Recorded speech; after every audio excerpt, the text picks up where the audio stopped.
What's up, guys? Survivor Nerd here. Today I'm going to share my top 10 one-time pre-merge players from Survivor. So first up, we got Jenny Guzanbai from Survivor Cook Islands. I put Jenny on here because I feel like she's one of the most screwed over players by a twist with the double vote in Cook Islands, and I think she was also very insightful in the game. She predicted that Jonathan would flip, and she was completely correct. She survived 5 tribal councils and 10 rounds of eliminations, and I think she's a very savvy player and would do well in any season. Next up, we got Ibrahim from Survivor Palau. Ibrahim has always been one of my kind of strange favorites. He didn't get a lot of screen time in Survivor Palau, but he still made a big impact on the game while lasting to the final 3 in the Oolong tribe. And had he survived one more vote, I always wondered what it would be like if he was on Survivor Guatemala with the other person, Bobby John or Stephanie. I wonder if they would have given him more screen time knowing that he would be on a future season. He's a very likable and strong guy, and I feel like a lot of people would enjoy working with him and creating bonds. Next up, we got Survivor Gabon player Ace Gordon. And I put Ace on here because I felt like he really drove the narrative in the early season of Gabon, and that seems like a pretty rare thing to have a pre-merged player drive so much of the narrative in this era of Survivor. And also because of this, he was considered to be on Heroes vs. Villains, and that really means a lot because that was a top tier season that was pulling up all the greats. And for him to be considered as almost one of the top 5 most notorious male villains when he went out pre-merge says a lot about what CBS thought of him. After Ace, we got Aaron Reisenberger from Survivor China. He, like Jenny, was screwed over by a twist, this time with a tribe swap, where the other tribe got to choose what members they get. And this twist basically incentivized the tribes to throw the immunity challenge. So I think it was a really dumb idea as a twist, and it really screwed over Aaron because Dejan, who people threw the challenge to get rid of him, who was one of the strongest and smartest Fei Long members. After Aaron, we got James. I put James on here because I listened to a podcast he did with the Survivor specialist, and it was amazing to hear how insightful on the game he is. I also, with some research, I found out that he has the highest IQ of any Survivor contestant, and that's really saying something given that there's been almost 600 players who have played. I also think he was instrumental in the Morgan boot, and he got the Navidi tribe to vote out one of their own, being Morgan. And he was also able to deduce that Dominic's immunity idol was a fake one.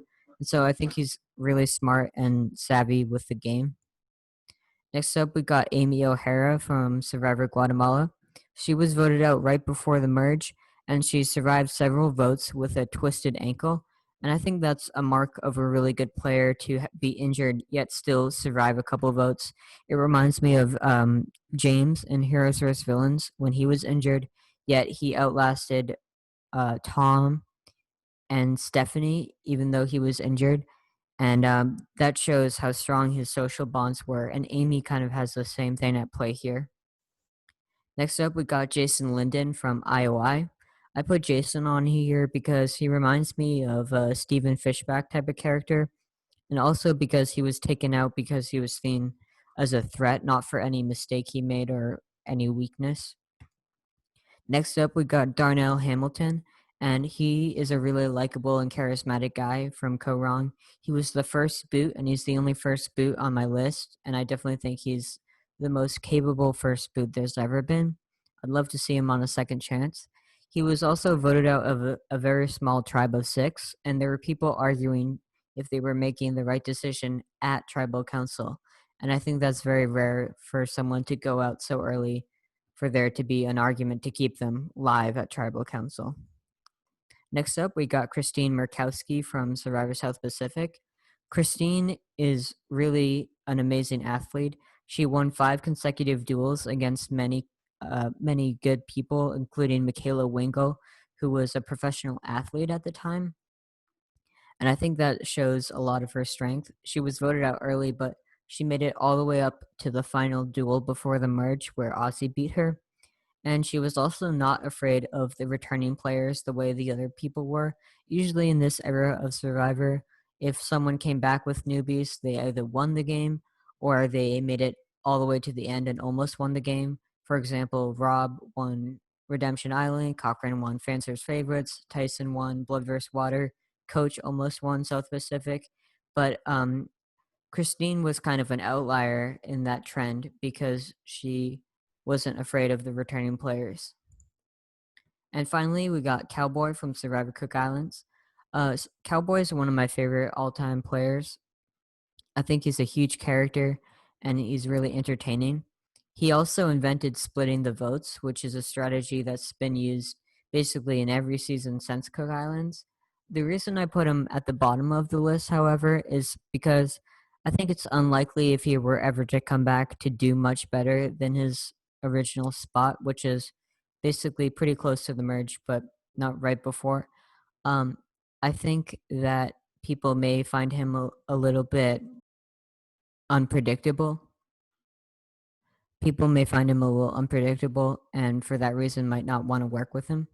Anyway, guys, that's my top 10 Survivor pre-mergers from the US version. Let me know if you have any disagreements in the comments. Please like and subscribe. See you later.